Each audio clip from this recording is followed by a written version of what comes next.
Bom, olá a todos, bom gente, eu vim aqui fazer mais um vídeo agora sobre dificuldades bíblicas. O Evangelho de São João, capítulo 3, verso 13, é um texto assim um pouco meio intrigante. Eu digo intrigante porque você começa a analisar as coisas e começa a ver que talvez tenha algum probleminha ali, ou uma palavra que foi mal colocada.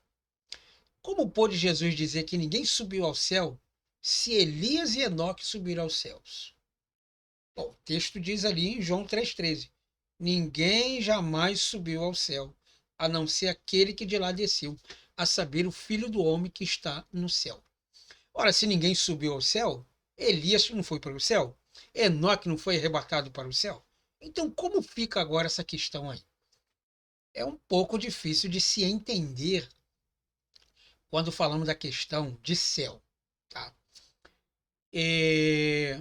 Fica comigo até o final do vídeo, que eu vou dar essa explicação bem detalhada para vocês, você vai entender exatamente se Elias foi levado para o céu e se Enoque também foi levado para o céu.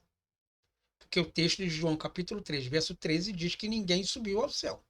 Então vamos entender isso aqui. Vamos devagar para a gente ter uma colocação legal das palavras, ok? Então vamos lá.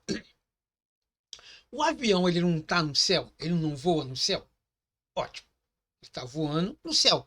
Então eu posso dizer que o avião está no céu, ok? Um pássaro está no céu? Eu posso dizer que o pássaro foi para o céu? Sim, o pássaro está voando no céu. Seja um urubu, um gavião, uma coruja, seja o que for. É a mesma coisa você dizer assim. A gente tem que entender o contexto histórico e linguístico da época que o texto foi escrito. Vamos analisar a questão. Eu falei de dois personagens aqui. Primeiro falei de um avião e depois eu falei de um pássaro, uma ave. O avião tem asa? Sim, o avião tem asa. O pássaro tem asa? Sim, o pássaro tem asa. O avião está no céu? Sim, o avião está no céu. Ele voa nos céus. O pássaro voa no céu? Sim, o pássaro voa no céu. Ok. Agora, olha aqui a problemática agora que eu vou lançar para vocês. Se o avião voa nos céus, assim como o pássaro voa nos céus, por que que o pássaro tem que balançar as asas para voar e o avião também tem asas, não precisa balançar para poder voar? Bom, o avião tem asa também. Talvez você diga assim: ah, mas o avião tem motor. Bom, tudo bem, mas para um contexto da época, imagine agora você demonstrando isso para um escriba. Essa mesma pergunta que eu estou te fazendo. Ele não vai entender muito de tecnologia, né? De parâmetros de velocidade, né? De geometria, com a asa ali, ela tem um equilíbrio, que ela corta o vento.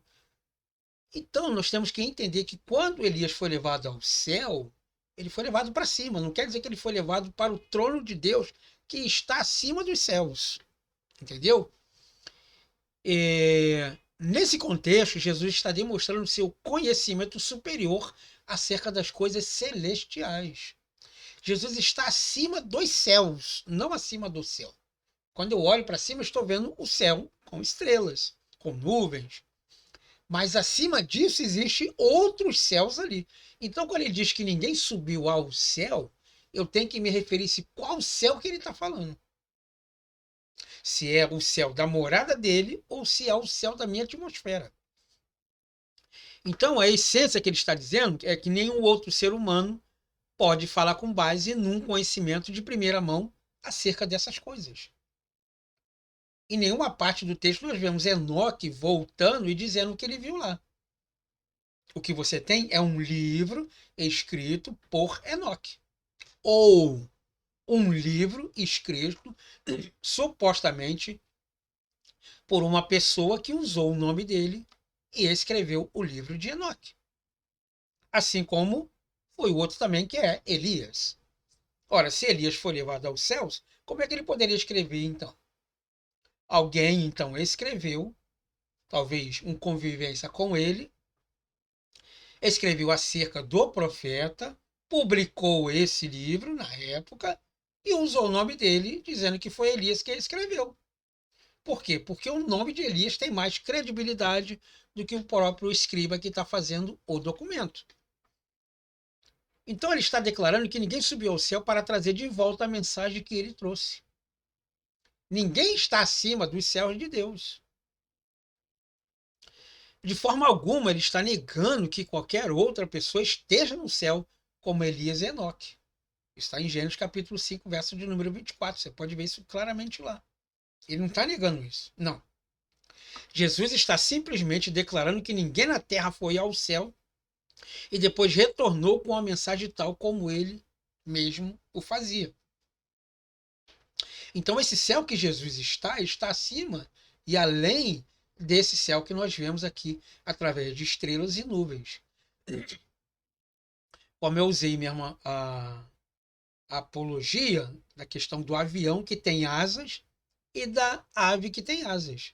Os dois voam no céu e, na verdade, o avião não bate asa porque ele tem motor. Mas ele tem asa. Entendeu agora a apologia? Então, Enoque e Elias foi levado ao céu, mas não foi levado acima dos céus, aonde está o trono de Deus. Então, a gente tem que ter muito cuidado quando a gente lê o texto bíblico.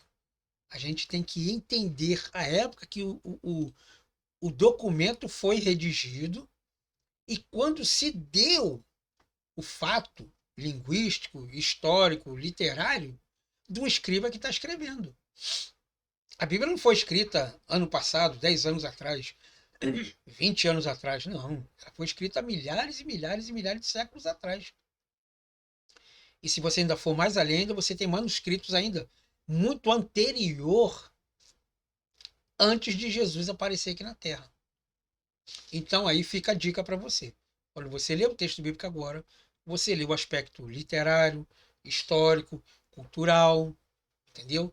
Pare para pensar, veja o porquê que o autor colocou aquelas palavras e fazer uma comparação com outros textos. Se você tiver outras Bíblias, diferente dessas aí, vai ser melhor ainda.